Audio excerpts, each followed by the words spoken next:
Okay, for those of you paying attention, I cut that last music track off real short because there was just no practical way to cut it off, although I really like it.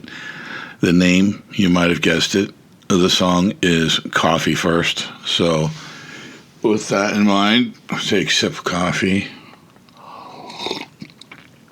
Oh my God, that's good coffee. All right. Same as usual, like, subscribe. I don't care, scratch your butt, whatever you're going to do. But I will tell you, it would behoove you to send me an email to say, I'm listening to you, and let me know what platform so I know you've been listening before we make the change to a paid subscription. I will do everything in my powers to keep it free. Patrick, check your messages on Patreon. And I don't know, I sent you one somewhere else. But I need the other guys, you need to send me an email. It's just a short, you don't even have to say hi. Just say listening on and whatever platform so I know to set you up for a free one, or I can at least set you a link to where you'll be getting it for free. So you don't do it, it's no skin off my nose, and honestly, if you're too lazy to do it, then screw you. This podcast, again, it should have been one of the first. I apologize. My ideas came to me at different places, different times, at a different rate of speed. So I will try to stick more to the list, but I got to redo it in chronological order. This is a topic that, like I said, should have come first, and I will admit at the very beginning I had this problem. The podcast is about the 15 biggest mistakes entry-level preppers make and hopefully how to avoid them. And I thought about that title. I typed it up and I thought, no, even experienced preppers are doing this crap. So this applies to everyone, more to entry-level. Listen, guys, if you haven't heard my other podcast, I've named some of the other podcasts, not all of them. There are some fantastic podcasts out there. I rarely start my day at least twice a week. I'm going to tell you, let's digress. I start my day at least twice a week by listening to one podcast. In particular, I've reached out to the guys that do the podcast, and they said I could mention their podcast, so I'm not doing anything illicit here. The podcast is called Casual Preppers. These guys, when you take their backgrounds into consideration, the fact that they know as much as they do about prepping is insane to me. And if you listen to them, it's all common sense. They're not pulling shit out their ass. They're not, doing anything unethical or anything like that. They're just using common sense. But the thing they do even better than that is bust on each other and make jokes out of truly horrible situations, which I totally agree with. I totally agree. You have to face it with a little bit of humor, whatever's coming at you. They're extremely intelligent, these guys. And I think my favorite one was the one about the pyramids, because they don't just cover prepper shit. They cover mythology. What was that one they did that was so funny when they were talking? I think it was the pyramids or Stonehenge when they were talking about Merlin. I had to pull the car over. I was laughing so hard I couldn't see straight and I was gasping for air. I think it was the one about the pyramids, but that was a while back. But it's the Casual Preppers, and I just highly recommend them. Now, back to the podcast. And oh, by the way, they did not pay me for an advertisement. I'm doing this on my own because I believe in what they're doing. I have nothing but respect for them. Kobe, I hope you hear this, because I really mean it when I say it. You guys kick ass. Now, back to the podcast. The 15 biggest mistakes entry-level preppers make, and hopefully how to avoid them. I digress. It is also experienced preppers. We all do this shit, but I, as a beginning entry-level prepper, all I was doing was, I can buy this, I have enough money in the account, I can buy this, I have enough money in the account, I can buy this. And it was a bunch of crap that I'll never use. It was stupid shit that I don't need and I'll never use, and I feel like an idiot for just going off the chain and ordering a bunch of crap or buying a bunch of crap or running to the Army Navy store and clearing them out. It's think before you do anything.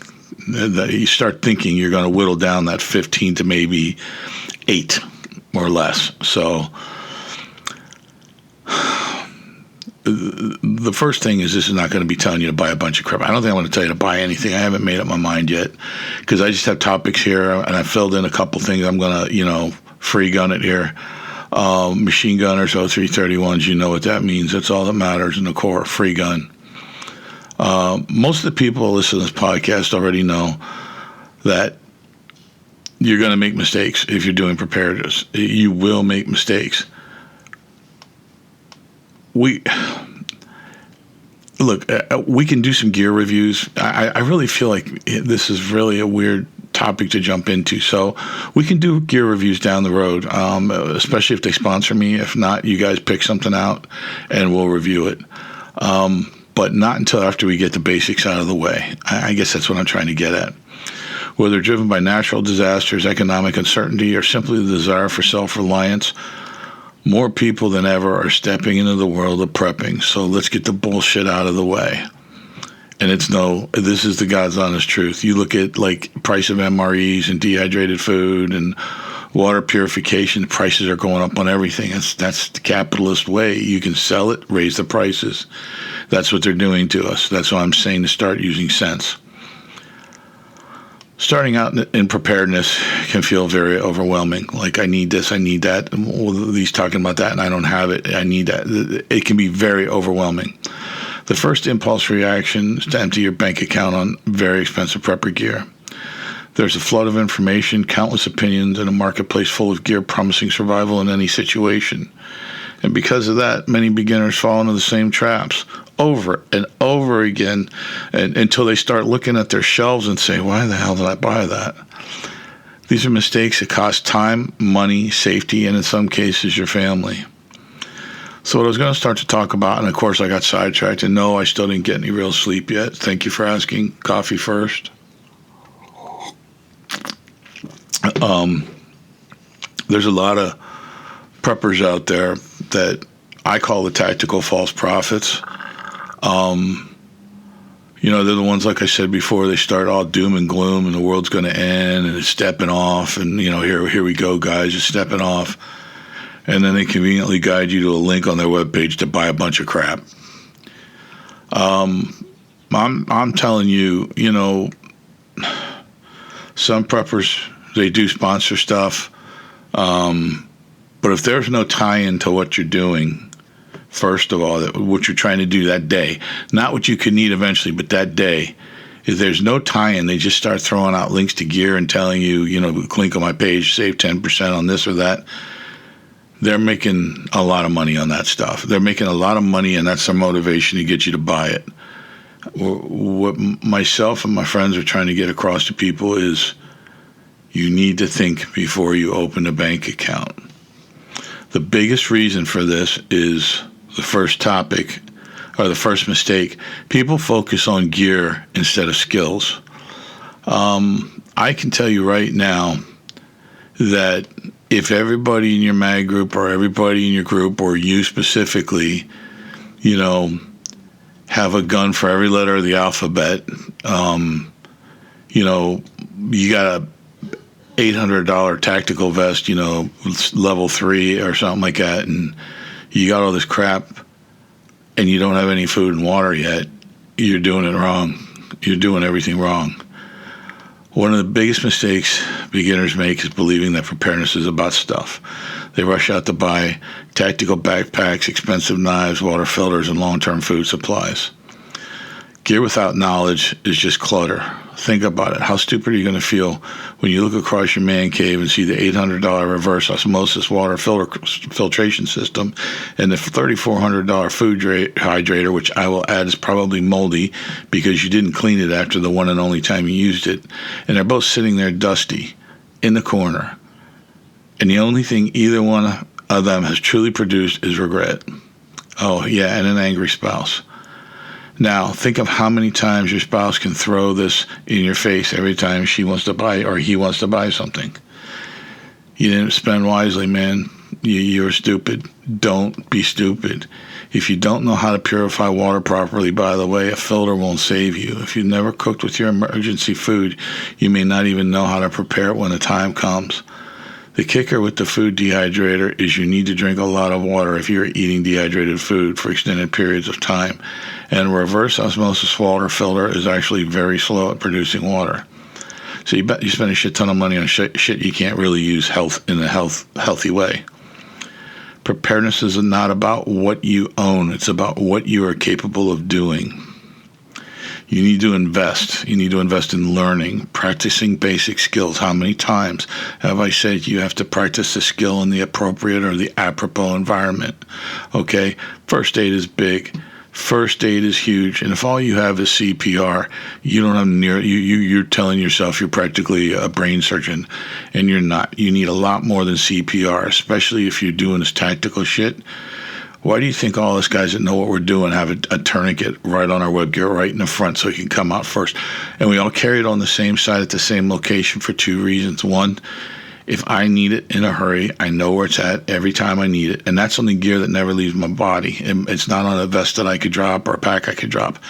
The tourniquet's on me. It's at the same place, and it's at the same place every time on everybody in my group. So if I go down and I'm squirting blood across the room like a red fountain, the next person up behind me knows where my tourniquet's at. They can grab it because we all keep them at the same place, and they can start torquing it down on my arm. And let me tell you this. Just so you know, and you can't say nobody told you, you get shot in the arm or the leg, and somebody starts clamping down a tourniquet to stop the blood. The tourniquet is going to hurt worse than the gunshot. So keep that in mind when it happens. Don't try to pull away. Just sit there and take it. But the tourniquet hurts worse than the gunshot. So, keep in mind, I think another thing very important is that, what the hell is beeping now? I turned everything off and something just beeped. Your skills will always be more reliable than any piece of equipment you can own. Your skills are what are going to save you. The sad truth is, some of you will never understand or respect that statement, that your skills are more important than your equipment. It's hard to take when you want that, AR-15 hanging on the wall and, your tactical 9 pistol, mounted on the wall below it. And then you're looking at, first aid classes, you have money for only one of the three, which you're gonna spend the money on. And of course, everybody wants the AR or something. But the first aid is more important. It is. It's just the way it is. The second part of prepping that most preppers will make a mistake with, and I went over this with the podcast I posted yesterday, most preppers will not have a plan. A plan can be anything from routes that you're going to take, alternate routes you're going to take, plan for rotating your food stocks, plan for rotating your water. A plan, you have no idea how rough it is to run out in the middle of a crisis with no plan in front of you. And this way, you have to use increased communication. You have to stop what you're doing, use increased communication, maybe even explain it once or twice.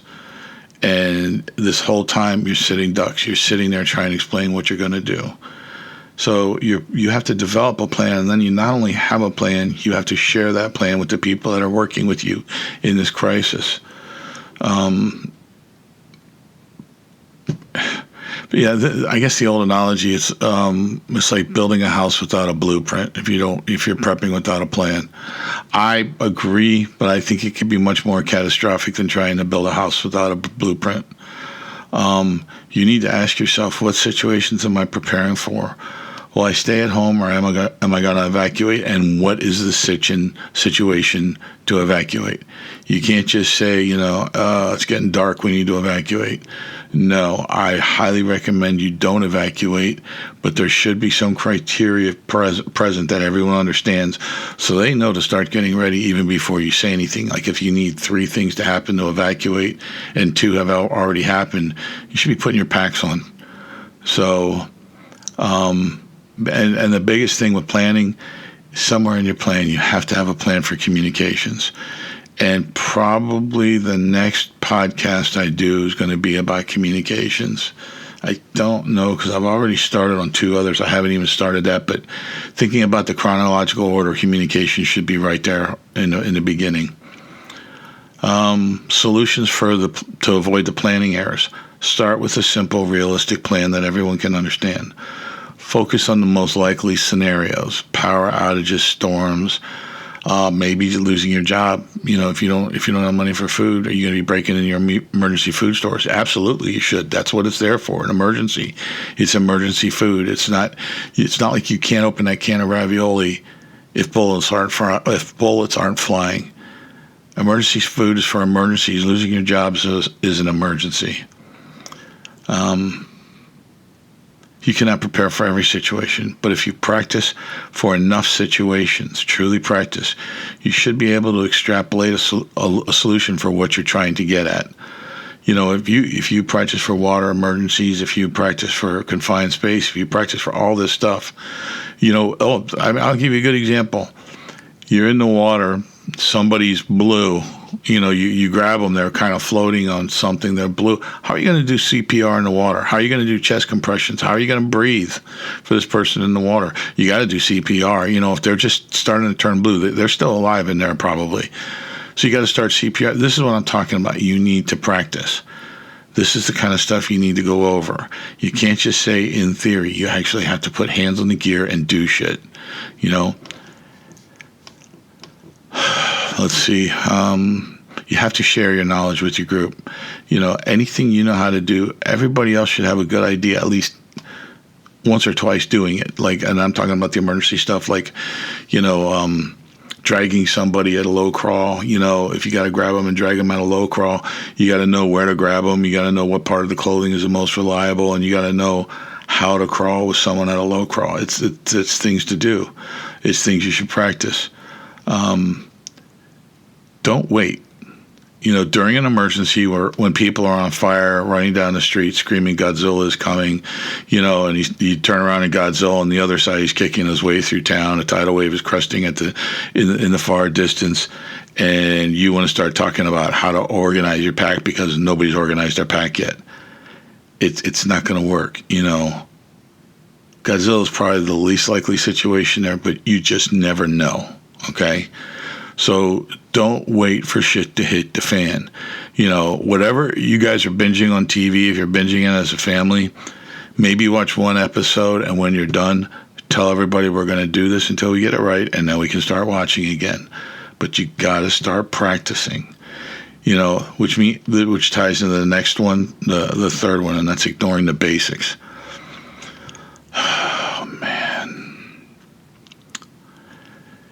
Oh, the people that forget this stuff or forget to practice this stuff, or they do, let's go with, let me think in my head, 1, 2, 3, 4, 5. Let's go with 5 situations. Water, at least 3 days. This is basic storage. Food, at least 3 days. But your water has to be enough to consume with the food. So if it's dehydrated food, you have to consider that. So you're no longer saving a gallon per person per day. You really should be saving about 1.5 gallons per person per day if you're eating dehydrated food or MREs. Like I just talked about, I do get ahead of myself. I'm sorry for that. But you got to have first aid knowledge. And it shouldn't just be one person. You should have everybody in the group should be aware of first aid. Then there's lighting. When do we use lights? When don't we use lights? Where is it safe to show light? Where should we have lights showing to look for things? Where shouldn't we be shining light? Light is a huge discipline when it comes to survival, the way you use your light and the kind of light you use. And then lastly, I would say the last one I'll throw in there for the fifth topic is shelter and warmth. Now, if you don't know one of these things, one of these 5 topics, water, food, first aid, lighting, and then shelter and warmth, if you don't know one of them, you might make it a couple of weeks. But if you don't know 2 of them, you're probably not going to make it 3 days. And if you don't know 4 of them, just start digging the hole right now. Then your friends don't have to dig it to bury you. You need to know the basics. if you're prepared for a base situation, you have the water, the food, the first aid, the lighting, the shelter and warmth. And no, I'm not putting guns in there, just those things. If you have that basis where you can work off of those 5 things, you can build to handle almost any situation, but you need those things for your foundation. I'm probably missing something, but I think it's a pretty stable base. Preparedness is built from the ground up, the base. Like I said, it's not built from the top down, and that would be the people spending the money on shit you're never going to use, which would be buying too much too fast. The next topic. Another common mistake is going all in too quickly. New preppers often spend large amounts of money right away buying bulk food, expensive gear, and storage systems without having any concept of how they fold into survival scenarios or even how to use them. I shit you not, I know of at least one person that has weeks worth of dehydrated food and MREs and only has 2 cases of 24 16-ounce water bottles. And Pete Diddy really thinks he's got what he needs to survive, because he has 2 weeks of food. And then, when you say something, oh, well, I have a water filtration system. What water are you going to filtrate? If the municipal water is down, the only water you're going to be seeing is the water backing up in the toilets and going all over the floor. You're not going to use a water filtration system on black water or gray water. It's just a bad idea. You're going to get parasites and you're going to die. The notion that someone would be that prepared that they would have probably 2 to 3 weeks worth of food and basically 2 to 3 days worth of water at best. I still don't think that's enough water for 2 days, but what do I know? When you don't prepare properly with food and water, it leads to burnout, regret, and wasted resources, an empty bank account, and a super pissed off spouse, be it a male or female. So remember that. Remember that when we look at this stuff and what we're doing. The solution to this issue is to start small and build gradually. Preparedness is not a marathon, or preparedness is a marathon, not a sprint. Add your supplies a little at a time and learn as you go. If you buy something, don't buy something else until you learn how to use the first thing you bought. And don't forget, you're going to be using the one you practiced with. Don't be buying one for the field and one to practice. Or like one to practice and one to put in your pack. Because what happens if you take the new one out of your pack and it doesn't work? Use the shit you practice with. Your best option for when it comes to buying this stuff is to get your spouse's buy-in on the preparedness thing if it's possible. Include them if you can and encourage them to provide ideas. It can make life so much easier.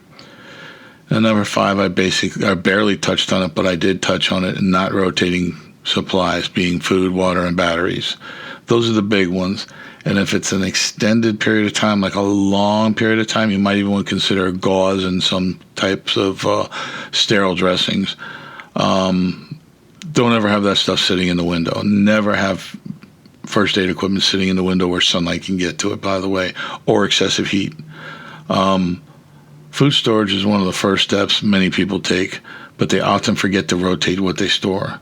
This leads to expired food, wasted money, and a false sense of security. You have to adopt the principle of storing what you can eat and eat what you can store. I know what that means, but I think it's easier to think about it this way. When you're coming up on your expiration date, I'm not going to say have a banquet and eat all of your expired food, but maybe one meal a week, as you're getting closer to the expiration dates, one meal a week with emergency food and buy stuff to replace that one meal. It'll keep it a lot more cost effective. Don't be eating MREs just to eat MREs. Don't open the MREs until you're ready to use them, but watch for expiration dates, especially with first aid supplies. You'd be surprised how quickly first aid equipment can go out of safe use time period. Big one here that I got to get back into. My back injury is preventing me from doing anything except lifting the coffee cup I'm lifting right now. Man, that's good coffee. But overlooking physical fitness. Preparedness isn't just about supplies. It's also about your physical condition. How many times have you seen one of those overweight guys with a single contact sling, on their AR-15, and it's hanging off of him like a human sundial. His gut is sticking out from under his plate carrier like a sack of pudding, and he's doing that fat guy walk behind his group where he swings his arms and the AR swings back and forth, and you know that material between his thighs as he walks is about to burst into flames from friction. You know the guys that walk into the state capitol for rallies where they're all geared up in tactical gear, and they're the ones from the militias that look even worse, when they're doing their practicing their drills and shit. And some of the guys have like a $2,400 AR setup, and they bought their tactical gear on Temu. And these guys aren't going to be the first to drop because of gunfire or because of being shot. They're going to die of a heart attack because they had to run 25 feet for cover. You got to be in shape, guys, gals, whoever's listening. I said again, I am way overdue to getting back in shape, but I got to wait till my back's in better shape. In an emergency, there is a good chance you're going to need to walk a long distance, carry a heavy load, or endure stressful situations, or a combination of all of the above, most likely. People overlook this entirely. It's not even part of their planning. A good rule of thumb, and it's what we used to do back before I became me and I got engaged and this and that. We started on Monday walking 1 mile. Every day we'd increase it by a mile until you hit 5 on Friday.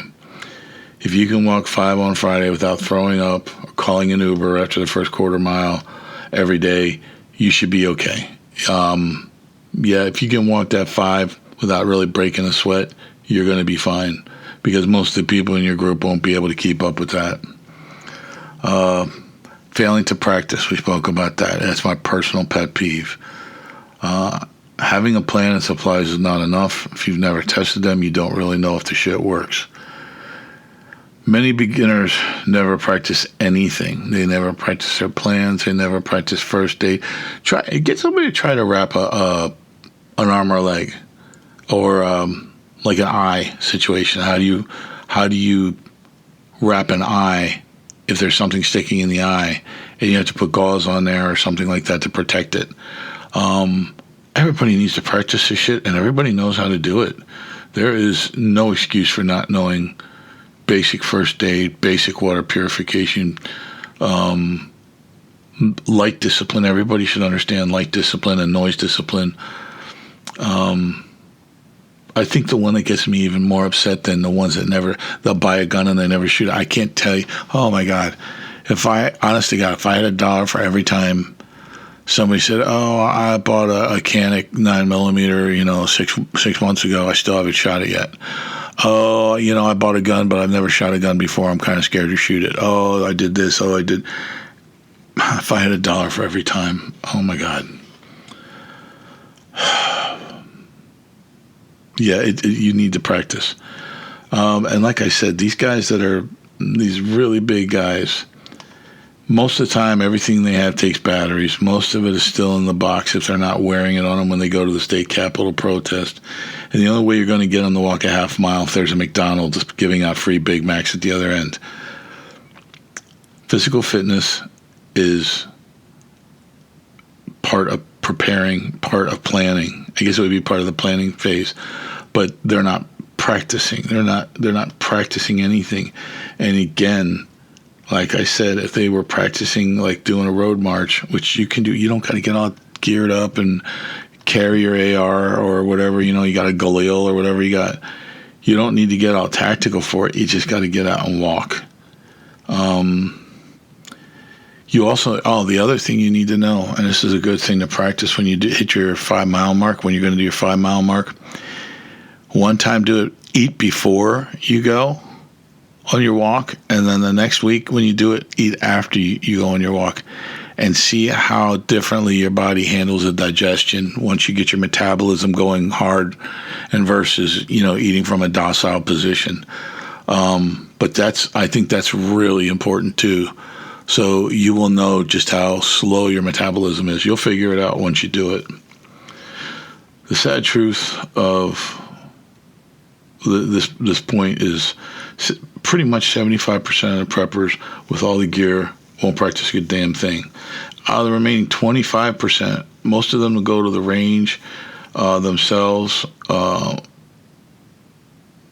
because they're going to squeeze one mag of 30 rounds off and think they're experts. The worst part of all of it is they're going to consider themselves an expert and they won't even clean their gun. One time to the range, squeezing off 130 or 230 round mags, that's not even enough if you never shot before to BZO your rifle. So you got to think about this, and you got to be very careful. You need to practice, and you need to prepare. And I'll say it again, you need to practice. If you have an AR and you don't know how to field strip that thing to clean it, you shouldn't be carrying it. It's going to jam. You're going to have a malfunction because they do. And you're going to be standing there. Now you got a very expensive club versus an AR-15, because that's all it's going to be if it's jammed and you don't know how to fix it.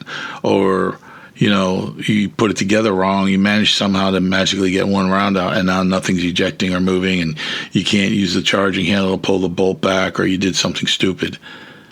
Or you jammed barrel in the dirt. Dear God, if you think there's ever a time you have dirt jammed in your barrel, you don't shoot it clear. You got to get a cleaning rod out and punch that bore. This is all shit you need to practice. You should have somebody walking around the group and saying your gun fails to fire when you pull the trigger. You know there's a round in the chamber, and when you pull the trigger, it doesn't fire. What do? Everybody's going to blow that on the first time you ask them that. You're actually getting shot at, and you jump over a pile of logs to some kind of safe cover, and you realize you pushed your barrel about 3 inches into the ground, and your flash gauge and your barrel is full of dirt. What do? I'm guessing most people that are new to this are going to have the wrong answer for that too. This is all stuff you need to practice. Another problem is you're ignoring the immediate prepping community around you because you're spending all the money and you think you know everything, or you think going lone wolf is better than working with a group. You're both on wrong count, or both wrong on both of those. You don't know everything. Somebody knows more than you somewhere, and that's the person you want in your group. Not someone that thinks they know more, but someone that actually knows more. They're usually the most quiet and the most humble. That's the person you want to talk to if you have questions out in the middle of nowhere. Isolation can become a major weakness. Your mind will do crazy and stupid things if you ignore others, or if you do not set up a mag and you're going through a crisis. Eventually you're going to do stupid shit. If you go too long alone, you will wake up one morning, yell at the squirrels to stop parking in your driveway, and use WD-40 for mouthwash. That's how crazy you'll get if you're alone for too long. You need to build relationships, get to know your neighbors, find neighbors that can work tactically like you. Most of the time, you're going to find somebody that knows more than you, especially if you're new to this. And this one ties directly into neglecting mental preparedness. Stress really leads to poor decisions if you're not capable of handling stress. Me, and this isn't bragging, I don't know why this is the case, but I'm a lot more comfortable than with somebody shooting at me than in the morning trying to pick the coffee mug that I think my fiance wants for a cup of coffee. That is 10 times more stressful to me than if somebody's shooting at me. Don't know why. It's the way I'm made up. It's probably like that for a lot of other people too. I mean, if the first 5 bullets don't hit you, the next 5 probably aren't going to hit you either. But if you grab the wrong coffee mug, shit's on. So, oh, man, mental preparedness. You need to learn to stop, take a deep breath, count to 10, whatever the hell they say to do. I don't know. It doesn't work for me. But you need to at least stop and take a deep breath. The more stressful a situation gets, the more you're alone, the more bad mistakes you're going to make as time goes on if the situation doesn't fix itself. My biggest recommendation, especially if you're prepping alone, get God in your life. Start talking to God. Start telling God what you're going through. Get it off your chest. Ask Him for help. I'm not preaching you heathens. I'm just saying having God in your life can make a huge difference in really bad situations, and giving praise can get you out of some bad situations. Consider it.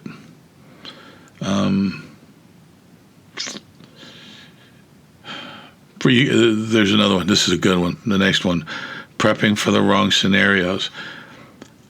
This is why I said you have the base of those base things you need and build off of that. You can always take a step back, extrapolate, adjust, and overcome the problem.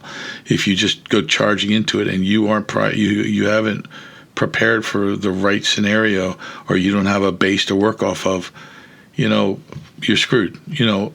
It's very easy to get caught up in unlikely scenarios which you haven't prepared for because you skipped the basics. I'm going to give you an example. You're not likely to be eaten by a whale 300 miles inland of any ocean. Okay? There's a good one that you shouldn't be preparing for if you live on the coast. All right? You're even less likely to friend or have to defend. Stop, go back. You're also less likely to have to defend against a troop of North Koreans charging through your cornfield in rural Kansas. That's what I was trying to say. It leads to misplaced priorities. It's non-useful and very expensive harpoon gun that you got for that whale that's going to be attacking you 300 miles inland is money you wasted. You don't need a very expensive harpoon gun to defend your house against a whale 300 miles inland. But I know that's a gross exaggeration of what could happen. But it's also like you're not going to find a box of anti-North Korean ammo. It's a base type of ammunition that you can use for every situation. So right there, ammunition is working off of a base. You're working from a base with that, and pretty much anything 5.56 you can throw at the bad guys coming over the hill. But it's preparing for the wrong scenario. Like I said, the whale or the North Koreans attacking you in the cornfield. That's not what you should be preparing for. The first things you should prepare for is natural emergencies. After you got all that on lockdown, then you can go after the defensive position, offensive positions, all that happy crap. And for the record, there is no such thing as anti-North Korean ammunition. But believe it or not, and I shit you not, Hornady sells anti-zombie ammo. For real, no shit. It's a purple and fluorescent green and black box, if I remember correctly. The solution, focus on probably first and not possibly. Okay. Poor storage devices. This is nothing to really go over. We talked about, food and water. You got to keep it in the food in a cool, dry place. You got to use airtight containers for the water. You need to make sure your supplies are protected from pests and moisture. Water, you want to treat it right away. When you store, 3 to 5 gallons, you got to treat it right away. Out of sunlight, cover it if you can even. The next one is going to be not accounting for family needs. Children, elderly, pets. I don't think I missed it. Just the basic, things to prepare for. You got to make sure everyone's medical needs are planned for. Like if you're going to be bugging out, you're going to be leaving, and the shit's hitting the fan, and you're getting to that point where you're thinking about, rounding up, circling the wagons, rounding up the troops, and getting in the car and leaving. At that point, you should have a bag packed somewhere with necessary medications, stuff for like if somebody goes in a diabetic shock or something like that. That should all be in a bag ready to go, or it should already be in the car. I wouldn't leave it in the car overnight, but I'm just saying when the wagons start circling and this shit's starting to go down and all the newses are actually agreeing on the same thing as far as a crisis goes, that's when you put that first bag in the car. That first bag has life-sustaining medication in it, and it should always, don't ever think about, I'll take it with my pack, or, we'll grab it when we get this, we won't grab it right away. No, that's the first thing that goes in your bug out, either in your car, or if you're taking the big black Cadillacs, put it in your pack. And for those of you that don't know, big black Cadillacs are shiny leather military boots, which I don't think they even have anymore. They got the brown crap. Probably a lot more comfortable than the big black Cadillacs, I'll say that. Another problem is overcomplicating everything. Beginners get overwhelmed just looking at their gear when they realize what all they bought and they don't know how to use any of it. It's very intimidating, and you know what the worst part is? When they don't understand it, they walk away from it and they don't go back. Too much pride to ask for help, that kind of thing. Big, big problem for new preppers. They almost become paralyzed by information and procedures and tactics because they didn't realize, oh my God, what did I get myself? They didn't realize how much shit was there to do. Preppers like to dive head first without taking a breath before they jump in. Jumping into prepping. You need to know that most of the preppers online, after they get your money, they haven't done anything to enhance your ability to survive. You've given a shit ton of money either to be on a podcast, or just so you can listen to a podcast, or so you're in the next highest level. So maybe you get access to, the Saturday morning blowing up shit in the parking lot or something like that. You've watched all this shit, you spent all this money, and then you look at your gear and they're like, shit, I don't even know how to use. Where do you put the magazine in that? I've never even. What do I have the right magazine? You go out and buy 6 magazine for a magazine-fed shotgun, and all you have is an AR-15. You fucked up, man, because you didn't know. You don't know. You need to build on the basics. Anything you have, you should be able to use almost with your eyes closed, except for a stove. I'm going to tell you right now, don't use a stove with your eyes closed. Or if you're working in the backyard, chip or shredder, don't use that with your eyes closed. Other than that, you should know how to use just about all your equipment with your eyes closed. The easiest way to get around this whole overcomplicating everything is keep it simple. Basic answer is usually the best. Learn the basic steps. Learn the basics of first aid. Learn the basics of marksmanship. Learn the basics of water purification. And then you can go from there. Preparedness should reduce stress. Always remember that. Proper preparedness should reduce stress, not create more. Number 14. This is the one I'm guilty of. Ignoring financial preparedness. You see all these people, they always say, for a really bad situation, power grid down, something like that, you should always have $200 to $400 in your car at all times. All right, follow me on this scenario. It's obvious power is going to be down for a long time. You don't know how long. You don't know what's going on. And everybody is in that desperate situation. It's become a system of barter instead of a capitalistic society using money. Everything goes on barter. So you're going down the road and you see somebody next to a field with a wagon there or a little stand there with fruit and vegetables. You and your little kiddos and, make your spouse happy if you come back with some, strawberries or blueberries or whatever the hell they were growing. And you pull out a wad of money and the guy's going to look at you and say, what am I supposed to do with that? Eat it? What good is that?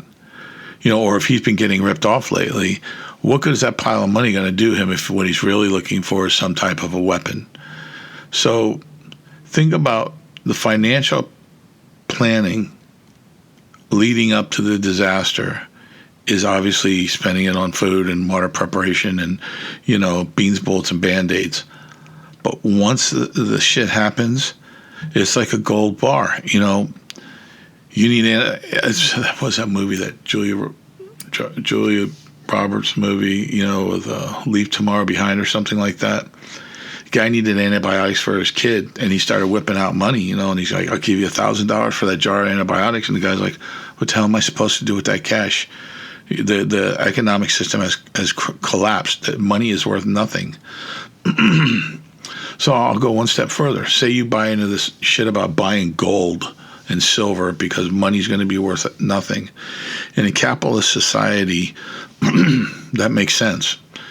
But if you're in a situation out in the middle of nowhere and they have those strawberries that you need, maybe they even have some chicken, I don't know, something you need, eggs. That's what I'm trying to get at. What the hell are those round white things?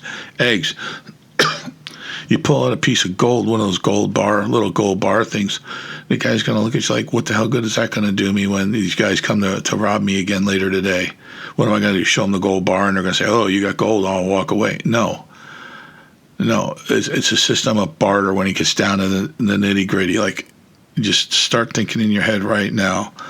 I'll buy 4 cans of ravioli the next time I go to a store and a pack of cigarettes. You don't smoke, that's fine. Somebody that smokes is going to have something you want. You get a pack of cigarettes. Maybe you get a fifth of cheap alcohol every now and then. It's no good to drink, but it's good to barter with. And not only that, but people don't really think about multi-use survival storage items. The whiskey, the vodka, not so much the rum, but like real high-end whiskey or real high-end vodka, even the cheap vodka, is excellent antiseptic. Keep that in mind, but it's more for trade, but you can go back to antiseptic if you have to. And the biggest mistake, and I saved this one for last, and keep in mind, most people do 5 things preppers do wrong. Some have done 10. Yeah, the guy talking at you right now, he did 15. Remember that, because that's how many mistakes I've made and I'm learning from. The biggest mistake you're going to make is expecting to achieve perfection, because it doesn't exist. Oh, God, that coffee's close to perfect, though. Preparedness isn't about perfection. It's about progress, okay? If someone asks if you have enough food and water to last for a week, if the grid goes down, and the first thing you hear of when the grid goes down is, I need a grid down gun. You're a dumbass, okay? You don't need that gun. If you have a gun, you have a gun. Well, you don't need another gun. It's not an excuse to. If you go through a list of all the things that are crisis related to prepper situations, you can't buy storage space at the local storage facility that'll hold all the guns you're going to be buying like that. Stop making excuses to buy guns and start buying food and water and Band-Aids and, candles and, I don't know, stuff like that. Non-perishable foods, I might add. But if you think, like I said, if I say grid down and everything else is just sounding like the Charlie Brown teacher thing, and all you keep thinking is, I need a grid down gun with a light on it because the power's going to be down, you're a dumbass. If you buy 7 different rifles for survival purposes and all use different ammo, you're a dumbass. Because that means all different kinds of ammo you got to carry, all different kinds of magazines you got to carry. You're a dumbass. If you have five pieces of equipment and you need more than 2 types of ammo, you're a dumbass. If you're convinced that you can survive for a week with 1 case of water and 7 days worth of dehydrated food, you're a dumbass. You haven't listened to anything we've been saying. If you actually had to stop and think about any of the previous questions, you're probably a dumbass. You shouldn't even be thinking about that. Now, the last thing I'm going to talk about is somebody that spent $7 million, maybe a little more, to prepare. It's that Mark Zuckerberg from Facebook. He built a survival bunker in Hawaii. He categorically denies it, but contractors have come forward saying, so unless all the contractors are full of shit, this exists. $7 million survival bunker in Hawaii. I have only 4 words to say that will challenge and defeat the $7 million survival abode he had built for himself. You want the 4 words? Volcano, you dumbass. You can't prepare for a volcano except to evacuate. But he built this bunker. He didn't think about it. I'm telling you, I don't care how smart he is for computers and shit. Why would you build a bunker on island islands in the Pacific that are more likely to have erupting volcanoes than anywhere else in the country or in the world. Yeah, I just don't get it. I mean, think about that, though. You're sitting there, you're like, power's down all over the world. People are, like, eating their dogs and shit like that. And you'd be sitting there in your Hawaii paradise bunker, you know, eating a bag of Cheetos and drinking a Michelob Ultra, and all of a sudden you realize the magma is rolling down the hill towards your survival bunker. That'd be a shit situation. That's like getting shot with your own gun. We covered a lot. We covered a lot of the mistakes. I'm not drilling down on them too much. I'm more convinced that it just makes you think. Like, you look at your gear and you say, man, do I need all this shit? Or look at your gear and say, holy shit, I don't have a blank. Don't do that. Holy shit, I don't have a gun for Sunday morning newspapers.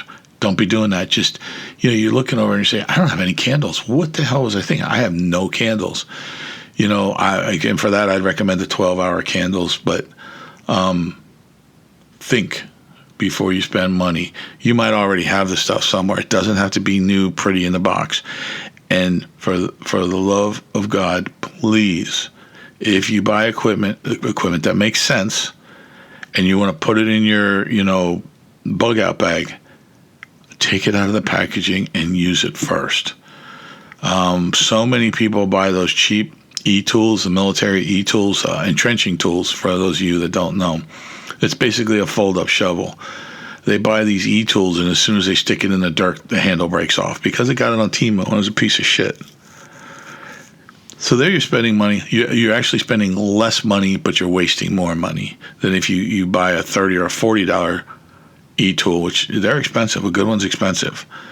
But it doesn't break, and you can use it, and you might be able to use it to make something that can save your life versus the money you saved. That was foolish money, just like I said, buying a gun for every day of the week. It's foolish money you're spending.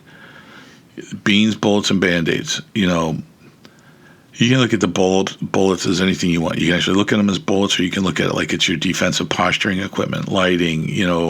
Like I said before, I carry my tourniquet right on my vest, right on my not on my vest, but my web gear across near my heart, and that's where everybody carries it because we know on each other to look for it there. Some guys carry one on the front and one on the back. It's not a bad idea, to be honest with you.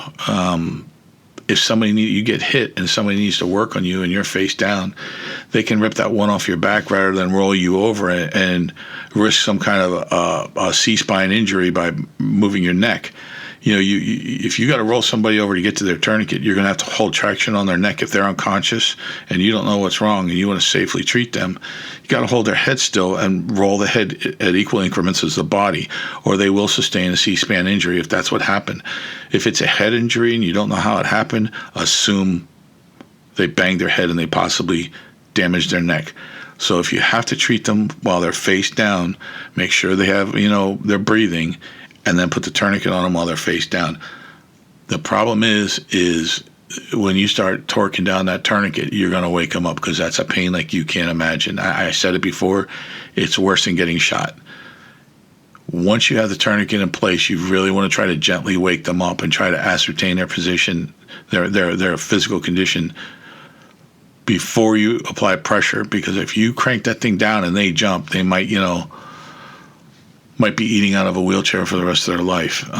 Not necessarily your fault, but you could have prevented it if you would have taken just a few seconds to think before you acted. And I know that's off topic, and I know that's not what we're talking about, but these little kernels of information can save lives, or I wouldn't bother telling you. So put your wallet away, put your credit cards away, assess all the gear you have, figure out what works, what doesn't work, and figure out what's in the package you never even tried to use it.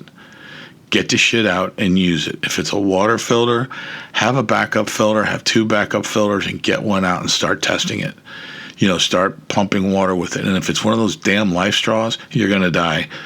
The energy it takes, you'd have to eat like 6 candy bars and 2 raw steaks to have enough energy to suck enough water up through that thing to keep you alive. I do not like live straws. I really, really do not like them. If you're weak, if you're already dizzy or you're severely dehydrated, you're not going to be able to use it. It's just not going to happen. That's why I recommend, that's one of the few things I recommend you spend your damn money on. You get a good pump filter system, and doesn't take up a lot of room. It takes up less room than, what do I want to say? An ammo pouch full of M16s. That's about 16 mags. That's about how much room a good filter system takes with accessories. And yes, I do have one in my bug out bag. I also have water purification tablets. But that's neither here nor there. It's what you have at this point. I know I'm in good shape for the most part. I'm more concerned about you right now, because if you're listening to this, there's a really good chance you're learning how to prepare. Now, you're probably listening to 5 different podcasts. You listen to podcasts with multiple people speaking on them. Okay, you're gonna get so much information, but anything they recommend that you got to look at your bank account and see if you have enough money to get it, don't get it. If they tell you to buy this or to buy that, and there's a link to it on the page, I strongly recommend you don't get it. I'm not saying it's not good gear, but it's probably gear you don't need. Trust me, there's going to be plenty of fools out there to buy it. You don't have to be one. Start paying attention to what's going on. Start paying attention to what you're going to need if blank happens. Natural emergencies first. And the urban warfare thing, moving to the town, urban warfare, that could be a result of a natural emergency. It could be a result of an earthquake or something like that. But you don't have to practice for combat at the same time. Learn how to move first. Learn how to, move with water. That's another problem with light and noise discipline. You take one drink out of that canteen and now it's going to slosh when you move. So what's the solution? Drink the whole canteen. You're going to need the water anyhow. Drink the whole damn canteen. Chances are, if it's really hot out, you're not even going to have to piss because you're going to be sweating it all out. So think about cause and effect. You drink a little bit of water, now my canteen's making noise. I don't have the straps of my pack secured, so every time I turn around, it sounds like 4 people clapping their hands. Practice light and noise discipline. I'm going to tell you who's really good at this, little kids. If you make it to where they want to do it and it's kind of fun for them, they're going to outthink you on this one. They know how to make shit quiet. It's like when you tell them to go to bed, they stay up, and they know how to stay up without you knowing it. It's because they're some crafty little bastards. Same thing. Use your strengths. Go to your strengths and use it. I'm going to leave you with this. You just need to know that it's more about mentally prepared than having a room full of gear. Everybody wants that room full of gear, but you got to realize that how many things can you use at one time? How much shit can you carry with you if you got to go? If you can't carry it with you, that means if you bought $50,000 worth of gear, which you could very easily do, but we'll make it simple. We'll say you got $10,000 worth of gear. You're not going to carry that food dehydrator with you. I mean, think about all the gear you're going to leave behind for the next person to come along and take. I would rather fight to the death and hang on to that stuff until I'm no longer breathing this nasty air you guys have provided for me by all the crap you do outside with. Oh God, that's a whole nother rant. Just think about what we talked about. I know I went on a lot of rants. I'm still working on the sleep problem. A lot of pain in my leg today, so I'm just trying to stay ahead of myself. Y'all got to watch your 6, and I've said it the last couple times. I'm not trying to talk you into buying something when I say it. But y'all got to watch your 6 more than ever right now. You have to. And you have to get those around you that you care about. Not people at work, but, your family, your loved ones. You got to get them watching their 6 and get your group, get your family communicating. Hey, I saw that guy walking down the street the other day and he was looking in cars. I saw that lady the other day and she was talking to a bunch of kids that she didn't know. Maybe she's a perv, but you have to communicate, and you got to teach your kids how to communicate, and you got to teach your kids how to listen, because they don't make them listen in school. They don't anymore. You have to teach your kids how to listen. Your basic survival skills include communication, and that includes listening.